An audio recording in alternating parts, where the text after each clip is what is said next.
Assalamualaikum warahmatullahi wabarakatuh. Perkenalkan, nama saya Aulia Aziza Fauzia dengan nama bagus Cortana 37 dari kelas D3A Teknik Informatika. Pada kesempatan kali ini, saya akan memaparkan hasil resume materi yang dibahas pada saat Sekolah Revolusi 1. Yang pertama yaitu penjelasan mengenai keorganisasian dan manfaatnya. Organisasi adalah sekumpulan orang yang memiliki tujuan yang sama. Organisasi tidak sama dengan penyelenggara acara, namun ada beberapa poin penting yang ada di organisasi yaitu mengenai job design seperti pembagian divisi dan tugasnya, kontrol, serta rencana dan tujuan. Hal-hal yang didapat dari berorganisasi yaitu berupa relasi, kemampuan berkomunikasi yaitu tentang bagaimana kita memberi, menerima, dan menyampaikan informasi dengan baik, serta kemampuan dalam membaca kondisi dan menyerap ilmu. Selanjutnya, penjelasan mengenai sejarah Himakom. Himakom atau Himpunan Mahasiswa Komputer terbentuk pada tanggal 8 Agustus 1987 dengan logo seperti ini, di mana pada saat itu masih bernama Politeknik ITB. Lalu, pada tahun 2005 mengalami perubahan logo menjadi seperti ini, di mana yang semula bernama Politeknik ITB menjadi Politeknik Negeri Bandung atau Polban. Regenerasi organisasi yang ada di Himakom, yang pertama adalah penurunan nama bagus. Nama bagus adalah sebuah nama yang turun-temurun yang diturunkan ke setiap angkatannya. Tujuan awal diadakannya nama bagus yaitu untuk mengurangi bullying. Lalu kemudian nama bagus ini menjadi sebuah link atau relasi setiap antar generasinya. Yang kedua adalah kaderisasi. Kaderisasi yang ada di Himakom Polban bukan berisi marah-marah semata atau senioritas yang dapat menyebabkan ketakutan, tidak hormat, dan membanding-bandingkan. Akan tetapi, lebih ke bagaimana membentuk pribadi yang inovatif. Untuk mencapai hal tersebut, hal yang dapat dilakukan adalah 1. Menentukan visi. 2. Membentuk jiwa leadership pada seluruh anggotanya. 3. Budaya dan nilai. Yang keempat, stakeholder, di mana himpunan diusahakan tidak berdiri sendiri. Perlu adanya kontribusi alumni, jurusan, dan manajemen pusat. Yang kelima yaitu diskusi, dan yang keenam adalah brainstorming. Selanjutnya, mengenai organisasi dan relevansinya di era saat ini. Maksudnya adalah suatu organisasi harus terbuka terhadap suatu inovasi dan perubahan yang ada. Organisasi perlu untuk terus menganalisis, mengevaluasi, dan mencari cara baru untuk mengatasi tantangan dan mencapai tujuan mereka. Organisasi juga perlu untuk bersifat fleksibel dan mampu beradaptasi untuk menjaga relevansi dalam lingkungan yang terus berubah. Selanjutnya adalah penjelasan mengenai Badan Legislatif Himakom yaitu MPA Himakom Polban. Menurut anggaran rumah tangga atau ART Polban bab 3 tentang Majelis Perwakilan Anggota pada pasal 10 mengenai nama berbunyi bahwa Majelis Perwakilan Anggota Himpunan Mahasiswa Komputer Politeknik Negeri Bandung disingkat MPA Himakom Polban. Lalu pada pasal 11 mengenai definisi berbunyi bahwa MPA Himakom Polban adalah lembaga legislatif dan yudikatif yang memiliki kekuasaan tertinggi dan merupakan representasi dari seluruh anggota Himakom Polban. Struktur kepengurusan yang ada di MPA Himakom Polban yaitu ketua, wakil ketua, sekretaris, bendahara, PSDA, Kominfo, komisi aspirasi, komisi legislasi, dan komisi pengawasan. Visi dari MPA Himakom Polban yaitu sebagai lembaga legislatif yang proaktif, adaptif, dan bersinergi. Adapun misi dari MPA Himakom Polban yaitu 1. Mengoptimalkan 5 fungsi MPA Himakom Polban secara situasional.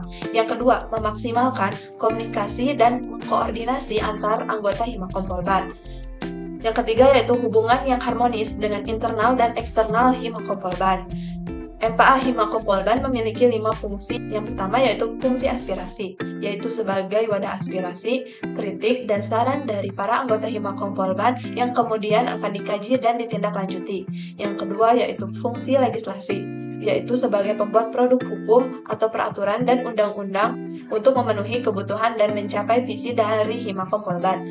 Yang ketiga yaitu fungsi yudikasi, yaitu sebagai pemutus perkara persidangan dan menegakkan hukum dengan adil. Yang keempat yaitu fungsi mediasi, sebagai penengah dari suatu konflik yang timbul di Himakom Polban.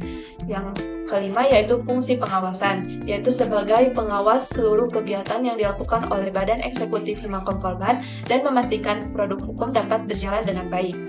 Berdasarkan anggaran dasar dan anggaran rumah tangga Himakom Polban, terdapat beberapa jenis persidangan yang ada di Himakom Polban, di antaranya yaitu 1. Sidang paripurna, yaitu sidang tertinggi di Himakom Polban. Contohnya yaitu pengesahan ADART. Yang kedua yaitu sidang umum. Contohnya itu pengesahan garis besar kebijakan himpunan atau GBKH. GBKH merupakan kebijakan organisasi dalam garis-garis besarnya sebagai pernyataan aspirasi anggota Himakom Polban yang ditetapkan oleh MPA Himakom Polban setiap kepengurusannya. Salah satu tujuan dari penetapan GBKH ini adalah sebagai acuan bagi lembaga eksekutif Himakom Polban dalam merancang dan melaksanakan program kerjanya. Oleh karena itu, GBKH dirancang dan ditetapkan sebelum kepengurusan baru dimulai. GBKH dirancang melalui beberapa langkah, mulai dari pembuatan dan penyebaran form aspirasi GBKH, lalu pengkajian hasil form, lalu penyusunan naskah GBKH, dan terakhir yaitu pengesahan GBKH. Yang ketiga yaitu sidang istimewa, adalah sidang pengganti yang dilaksanakan apabila terdapat sidang yang mendesak dan memerlukan penyelesaian secepatnya dan tidak dapat ditunda pelaksanaannya. Tata urutan perundang-undangan Himakom Polban berdasarkan anggaran dasar Himakom Polban yaitu yang pertama AD/ART Himakom Polban, yang kedua TAP MPA Himakom Polban, yang ketiga Undang-Undang Himakom Polban, dan yang keempat Surat Keputusan Ketua Himakom Polban. Selanjutnya adalah penjelasan mengenai Badan Eksekutif Himakom. Lembaga Eksekutif Himakom Polban merupakan pelaksana mandat MPA Himakom Polban. Himakom Polban adalah badan yang menghimpun anggota Himakom Polban dalam suatu kegiatan sebagai wadah untuk menyalurkan dan mengembangkan minat dan bakat sesuai dengan AD dan ART Himakom Polban. Pada masa kepengurusan tahun ini, nama kabinet yang dipilih adalah Dharma Revolusi. Mengapa revolusi? Karena revolusi merupakan sebuah perubahan yang berasal dari sosial maupun budaya yang berlangsung dengan cepat dan melibatkan poin utama dari dasar atau kehidupan. Dharma Revolusi memiliki visi yaitu terwujudnya anggota Himakom Polban yang kompeten dalam bidang iptek maupun bakat pada dirinya, juga memiliki rasa sosial yang tinggi, beretika baik, serta beradab mulia. Adapun misinya yaitu memfasilitasi para anggota Himakom Polban dalam mengembangkan potensi diri yang positif pada minatnya baik itu dalam akademik maupun non-akademik. Yang kedua, meningkatkan sikap melek teknologi informasi tentang perkembangan teknologi di era saat ini. Yang ketiga, meningkatkan nilai-nilai kebersamaan antar anggota Himakom Polban agar terwujudnya rasa kepedulian sesama anggota dan dalam Himakom maupun di luar Himakom. Selanjutnya adalah mengenai birokrasi. Birokrasi adalah sistem administrasi yang terstruktur dalam sistem hierarki yang jelas, dilakukan dengan aturan tertentu oleh orang-orang yang dipilih karena kemampuan dan keahlian di bidangnya. Birokrasi dapat dipraktikkan sebagai suatu sistem atau proses yang diciptakan untuk menjamin mekanisme dan keteraturan kerja. Birokrasi tentu saja penting untuk berjalannya suatu organisasi, tetapi cara birokrasi bekerja di dalam organisasi harus disesuaikan dengan tipe organisasinya. Birokrasi harus tetap ada karena mereka adalah struktur yang mengikat organisasi. Tanpa birokrasi, maka tidak akan ada aturan yang membatasi dan mengatur pergerakan organisasi. Prinsip utama birokrasi yang pertama yaitu struktur hierarki formal. 2. Manajemen berdasarkan aturan. Yang ketiga, organisasi berfungsi sesuai dengan kemampuannya. Yang keempat, tugas A fokus atau infokus. Yang kelima, adil. Dan yang keenam, pekerja harus berkualifikasi.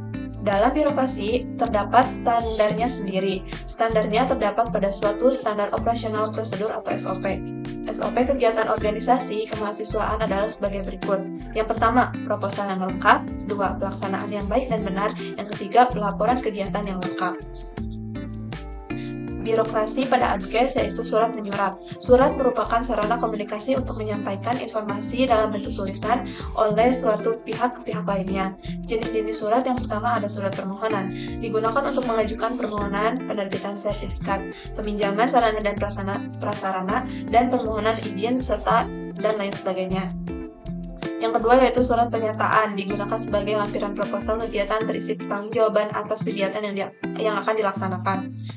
Yang ketiga yaitu surat undangan, digunakan sebagai undangan terhadap pihak lain untuk ikut serta dalam kegiatan. Yang keempat yaitu surat keterangan, digunakan untuk memberikan keterangan atas hal yang disebutkan di dalam surat.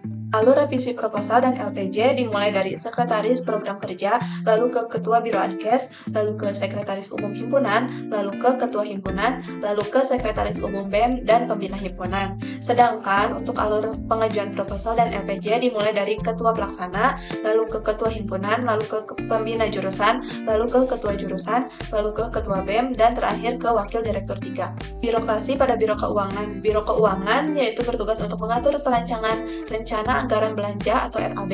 Perancangan yang dibuat meliputi perhitungan banyaknya biaya yang diperlukan untuk pelaksanaan suatu program kerja. Selain itu, Biro Keuangan juga membuat surat pertanggungjawaban atau SPJ sebagai bukti laporan yang berkaitan dengan kelengkapan administrasi pertanggungjawaban, penatausahaan keuangan, dan atau hasil realisasi kegiatan yang bersifat teknis dan khusus. Untuk melakukan pencairan dana, hal yang harus disiapkan adalah kwitansi yang memenuhi syarat sah dan SPJ. Alur proses pencairan dana yang pertama adalah menyiapkan kwitansi pembelian asli, lalu difotokopi sebanyak 1 kali, lalu kwitansi asli diserahkan ke manajemen, lalu Ormawa mendapatkan kwitansi dari Polban, lalu meminta kembali tanda tangan dan cap untuk kwitansi Polban dari pihak penjual, dan yang terakhir yaitu menyerahkan kembali kwitansi asli dan kwitansi Polban ke manajemen. Alur pembuatan sertifikat yang pertama adalah surat pengajuan permohonan pembuatan sertifikat dimasukkan ke web layanan kemahasiswaan dan dikirim ke email Wadir 3 menggunakan email resmi Ormawa, lalu mengirim desain sertifikat. Desain yang dikirim sudah ditandatangani dan dicap sesuai kebutuhan format, memakai watermark dengan motif bebas dan sopan.